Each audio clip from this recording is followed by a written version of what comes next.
오늘 함께 나눌 말씀의 제목은 근심이 기쁨으로입니다.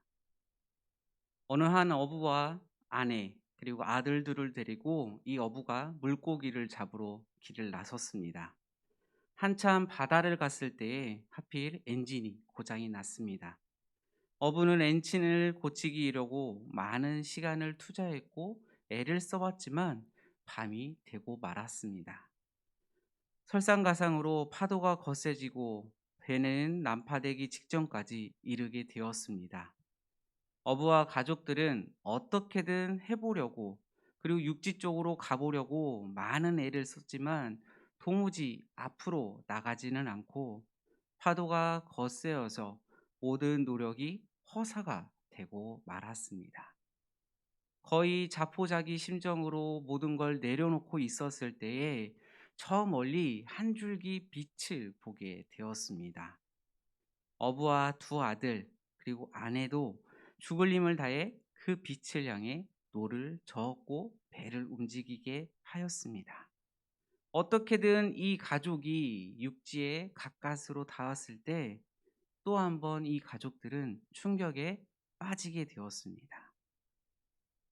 자신들의 보금자리인 이 집이 불이 타서 아무것도 남지 않은 것을 보게 되었습니다. 그들이 보고 온 그 불빛은 자신들의 집이 타고 있는 모습이었습니다. 몹시 슬퍼하고 고통스러워하고 있을 때에 이 어부는 순간 중요한 사실을 깨닫게 됩니다. 지난밤 가족과 가족들이 캄캄한 바다에서 포류를 하고 있었을 때 멀리 보았던 불빛은 자기 집이 화재로 있었던 것. 그러나 그 슬픔은 사라지고 온 가족이 그 불빛을 따라 육지로 올 수 있었던 그 감사함과 기쁨이 다시 바뀌었다는 이야기가 있습니다. 우리는 삶에서 어떠한 계기로 일어난 안 좋은 일이든 또한 가슴 아픈 일이든 마음이 고통스러워할 때가 있습니다. 그 순간 괴롭고 힘들지만 시간이 흐른 뒤에 돌이켜보면 그 일이 오히려 나를 더 성숙하게 만드는 계기가 되고 그것을 깨닫게 되는 시간들이 있습니다. 그러다 보니 오히려 감사와 기쁨의 조건들로 고백하는 그러한 경험들을 하셨을 거라 생각을 합니다. 말씀 예레미야 3장 32절에서 33절에 이와 같이 말씀하십니다. 우리 함께 읽겠습니다. 그가 비록 근심하게 하시나 그의 풍성한 인자심을 따라 긍휼히 여기실 것임이라. 주께서 인생으로 고상 근심하게 하심은 본심이 아니시리라. 이처럼 하나님은 선하시기 때문에 언제나 옳은 것만 주시고 바른 길로 인도해 주시는 분이십니다. 비록 우리가 잠시 잠깐의 고통을 겪게 될 뿐만 아니라 하나님께서는 우리를 반드시 선한 길로 인도하시며 기쁨을 안겨주신다는 고백이 성경 곳곳에서 말씀하십니다. 꼭 성경을 보고 우리가 말씀을 깨닫고 느끼는 것이 아니라 우리들의 자녀들을 살펴보고 우리들의 가정을 살펴보아도 그것을 발견할 수 있고 하나님이 우리를 인도해 주시는 그 발견된 그 모습 속에서 우리가 하나님께 감사와 기쁨을 드릴 수 있다는 것입니다. 또한 자녀의 입장에서 지금 부모가 시키는 공부가 힘들고 어렵더라도 그것이 나중에는 본인에게 큰 유익과 기쁨을 주게 된다는 것을 깨닫게 됩니다. 오늘 본문 말씀을 보게 되면 예수님도 이러한 사실에 대해서 말씀하십니다. 예수님은 이제 곧 하나님께로 가게 될 것을 제자들이 그 일로 인해 매우 슬퍼할 것이고 너희들이 근심할 거라고 말씀하십니다. 그와 동시에 제자들은 다시 곧 기뻐하게 될 것이라고도 말씀하십니다. 예수님이 떠나시고 나면 곧 성령이 제자들에게 임할 것이기 때문에 그렇습니다. 따라서 하나님의 섭리 속에 하시는 근심은 우리에게 곧 기쁨을 가져다 줄 것을 말씀하십니다.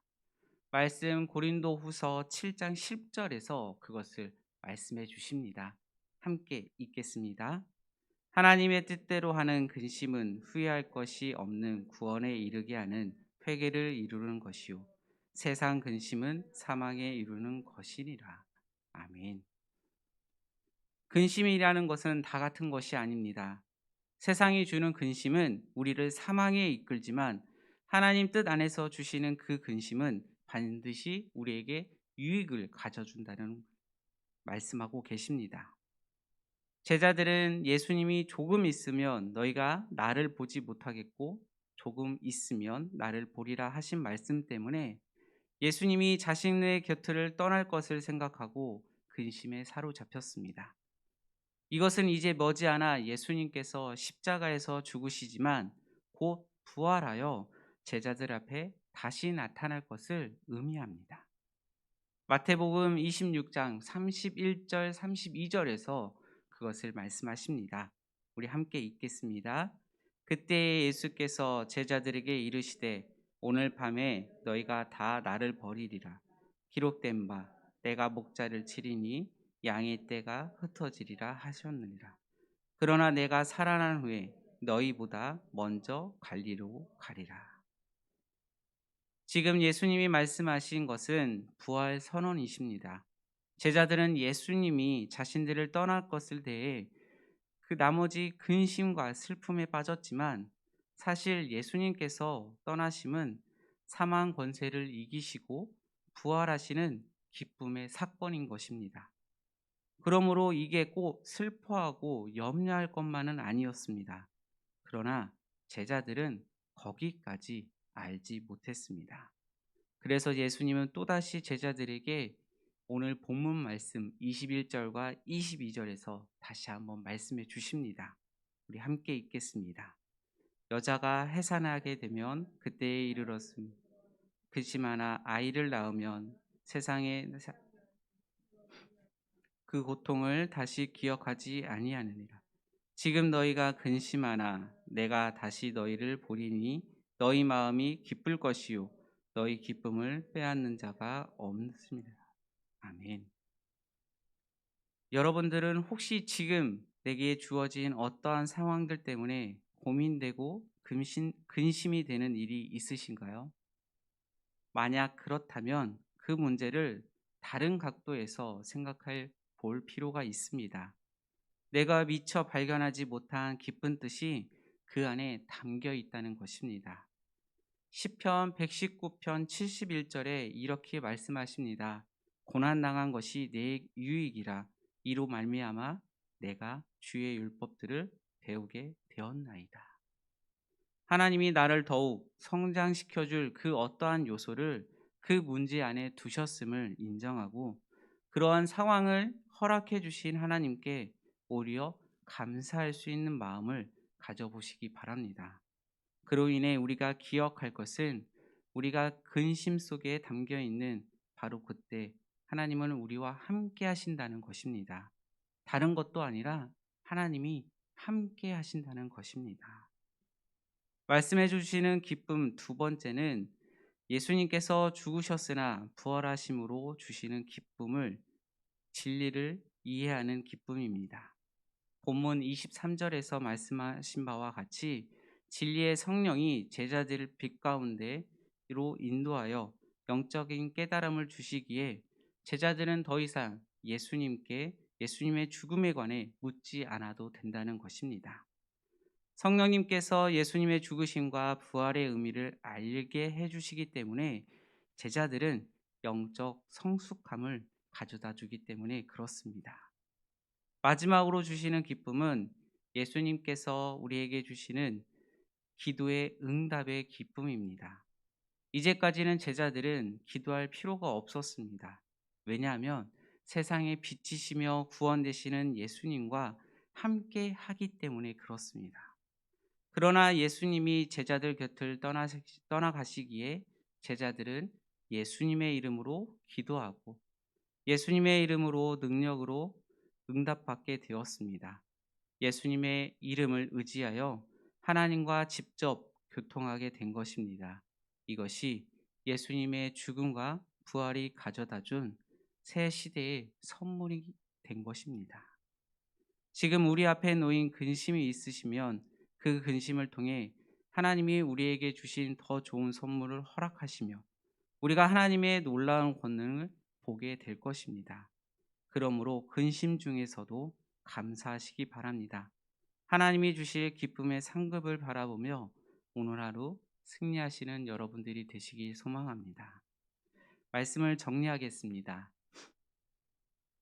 세상은 어떻게든 예수님이 계시든 안 계시든 제자된 자들의 삶은 예수님의 부활을 직접 살아내는 것입니다.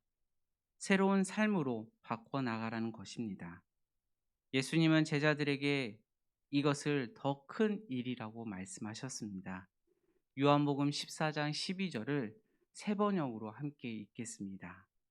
내가 진정으로 진정으로 너에게 말한다. 나를 믿는 사람은 내가 하는 일을 그도 할 것이요 그보다 더 큰 일도 할 것이다. 그것이 내가 아버지께로 가기 때문이다. 새로운 삶은 세상의 미움과 박해가 완전히 제거된 삶이 아닙니다. 여전히 그리스도인 신앙인들은 그 세상이 어떻게든 세상을 거슬려 세상의 불의와 억압을 견디고 살아가는 사람들입니다. 그것은 마치 소중한 아이를 베듯 소중한 것을 안고 가듯 말입니다. 오늘 예수님께서 또한 우리들에게 말씀하십니다. 조금 있으면 이것은 우리가 하나님이 주시는 위로이자 희망입니다. 지금 어떤 고난을 겪고 있다면 그 고난의 시간을 잠시일 뿐일 것입니다. 그리고 기쁨으로 바뀌고 그 기쁨은 이전의 모든 고통을 기억나지 않게 할 것이며 그날에는 아무것도 궁금한 것이 없이 그저 모든 것을 알게 될 것이라 말씀하십니다. 오늘 이 말씀이 우리의 삶의 자리에서 이미 그러한 곳으로 이미 기쁨이 넘치는 곳으로 옮겨가시는 여러분들의 시간이 되시기 바랍니다. 기도하겠습니다. 사랑의 하나님, 이해하지 못하고도 그냥 넘어지고 기도하지 않으며 환난 가운데 담대하지 못했던 우리를 용서하여 주시고 이제는 예수님의 이름으로 하나님께 기도하며 환난 가운데 예수님을 믿고 담대함으로 하나님이 주시는 영원한 생명과 풍성한 복을 다 누리며 살아가는 우리 모두가 되게 하여 주시옵소서. 오늘 하루도 주님께 맡깁니다. 함께하여 주시고 인도하여 주시옵소서. 예수님의 이름으로 기도드립니다. 아멘.